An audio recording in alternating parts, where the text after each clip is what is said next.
Belize, a beautiful Caribbean nation nestled in the midst of Central America, is home to over 350,000 people and comprises an area of over 8,867 square miles of plains, mountains and lush forests.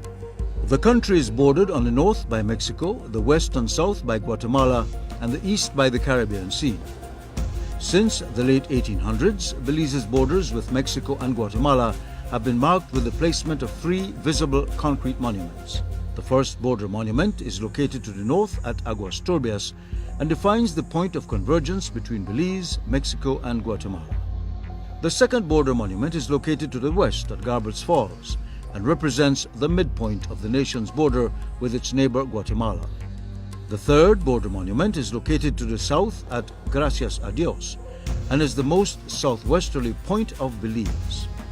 These important monuments have withstood the test of time for over 100 years, when Belize was formerly known as British Honduras, a territory of the United Kingdom.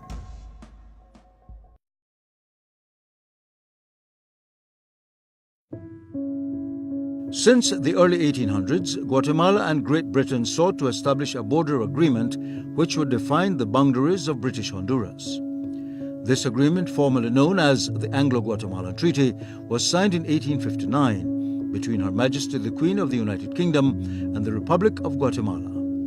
An extract from the Anglo-Guatemalan Treaty outlines the details of Belize's borderline. And it reads, "The Convention between Her Majesty and the Republic of Guatemala relative to the boundaries of British Honduras, signed on the 30th of April 1859.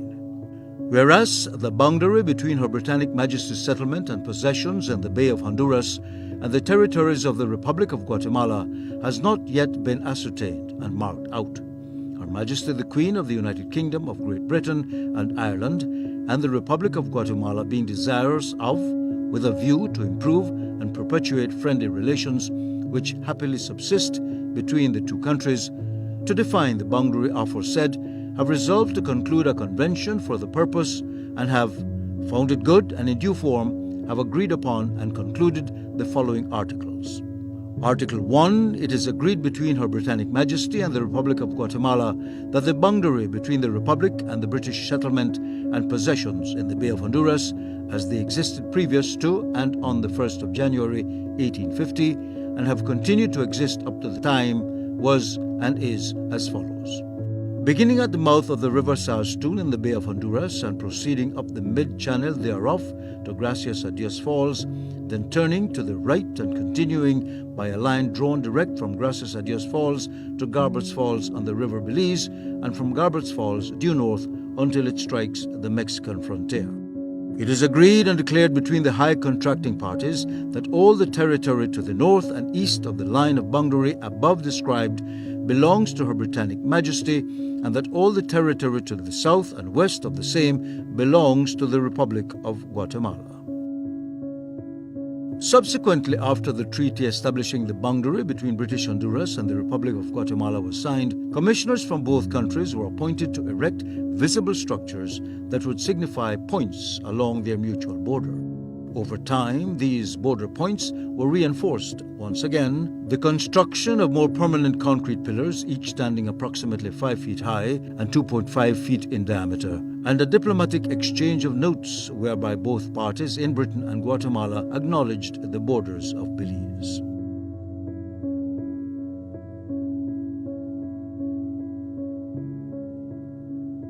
The first issuance of these exchange of notes was drafted on 25th August 1931 by British Legation H.A. Grant Watson to Guatemala's Foreign Minister A. Skinner Klee. It reads as follows. Your Excellency, the boundary between British Honduras and the Republic of Guatemala was laid down in the Convention between the Republic of Guatemala and Her Majesty the Queen of Great Britain and Ireland, signed at Guatemala on the 30th April 1859, Article 1, Paragraph 2, of which the line as, beginning at the mouth of the River Sarstoon in the Bay of Honduras and proceeding up the mid-channel thereof to Gracias a Dios Falls, then turning to the right and continuing by a line drawn direct from Gracias a Dios Falls to Garbert's Falls on the River Belize and from Garbets Falls due north until it strikes the Mexican frontier.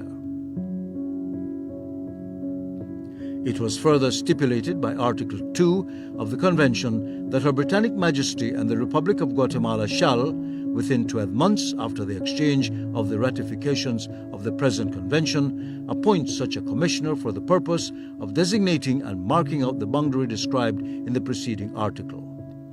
Such commissioners shall ascertain the latitude and longitude of Gracias a Dios Falls and of Garbets Falls, and shall cause the line of boundary between Garbets Falls and the Mexican territory to be opened and marked, whereas a protection against future trespass. In consequence, joint commissioners were appointed in 1860 for this purpose, who marked in situ the position of the terminal points of the southern section of the boundary, namely Garbet Falls and Gracias a Dios Falls. However, the full survey of the frontier was not completed at that time. The governments of the United Kingdom and Guatemala are now desirous of completing the demarcation. As a first step towards this purpose, commissioners were reappointed who met on the Sarstun River on the 16th January 1929 and who proceeded to inspect the terminal points of the southern section of the frontier. They inspected the concrete monuments on the north bank of the Sarstun River at Gracias a Dios, 900 yards upstream from the mouth of the Chacon branch. On the 22nd January 1929, they inspected the piles of stones on either side of the Belize River at Garbets Falls, erected by the Joint Commissioners in 1861. They decided to accept these marks as indicating the exact position of the two terminal points. The marks were then replaced by new concrete monuments, erected under the supervision of the Commissioners. The monument at Garbets Falls being placed on the southern side of the river and the former pile of stones being demolished. The work both on the Belize and the Sarstun rivers was duly recorded in a report signed by the said commissioners at the Sarstun River on the 29 May 1929, of which I have received an original signed copy. I have the honor to inform Your Excellency that I am authorized by His Majesty's Government in the United Kingdom to confirm on their behalf and in accordance with Article 3, Paragraph 3 of the Convention, this report as set forth in the accompanying copy, duly certified by me to accept the concrete monuments erected by the said commissioners as correctly marking the terminal points aforesaid, and to state that they would be glad to receive a similar assurance on the part of the Government of Guatemala. The present note and Your Excellency's reply will constitute the agreement between the United Kingdom and Guatemala in the matter. Signed, H.A. Grant Watson. In their response dated 26 August 1931, Minister for Foreign Affairs of Guatemala, A. Skinner Klee, submitted the following. Your Excellency, I have the honor to acknowledge receipt of your note on the 25th instant. The Government of Guatemala agrees to accept the concrete monuments erected at Garbets Falls and Rapids of Gracias a Dios, which were set up by the commissioners of both governments. Engineers Fernando Cruz and Frederick W. Brunton on the 8th and the 26th May 1929 on the frontier between Guatemala and British Honduras, according to the report drawn up at the Sarstun River Bar by both delegates on the 29th day of the same month. A copy of the report duly certified is enclosed herewith. These monuments, thus determined, form part of the boundary line between British Honduras and the Republic of Guatemala. Signed, A. Skinner Klee. And so it was that British Honduras had established its terrestrial borders with these two important international agreements and the concrete monuments that were purposefully positioned between the two nations. As a result, it was inherently established that responsibility came with securing those borders.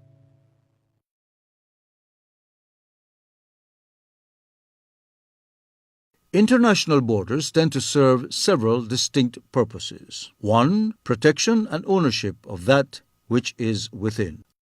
A country is able to identify, manage, and control land, water, or aerial space if it falls within the boundaries of its borders. This is important because nations can ensure that natural resources, wildlife, and habitats found in those areas are protected. Laws can be drawn as to how the area is to be managed, and plans can be made as to how the area may be used. 2. Prevention of that which is harmful from entering. A country is able to restrict via the boundaries of its borders anyone or anything from entering. Today, the borderline of Belize is protected by the Belize Defense Force. Alert, armed, and accurate, these soldiers are ready for whatever may come their way. The Belize Defense Force patrols Belize's terrestrial borderline from north to south. Patrolling miles of rugged terrain is very challenging and demands careful preparation and planning. Even the smallest mistake can prove severe for these men and women.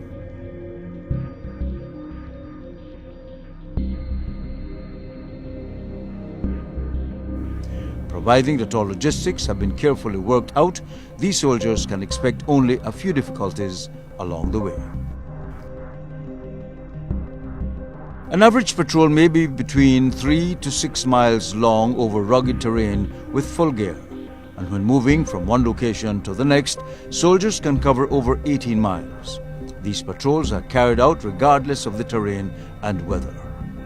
Unfortunately, weather conditions aren't always favorable, and bad weather conditions add to the difficulties experienced.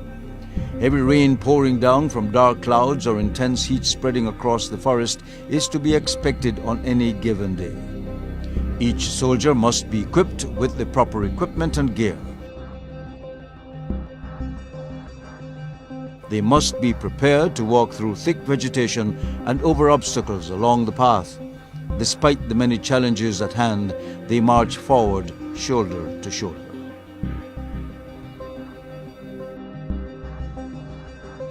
But do these soldiers patrol all of the 170 miles of Belize's terrestrial border with Mexico and the 165 miles border with Guatemala? The answer is yes. The entire border is patrolled by air, rivers by boat, and land by our soldiers.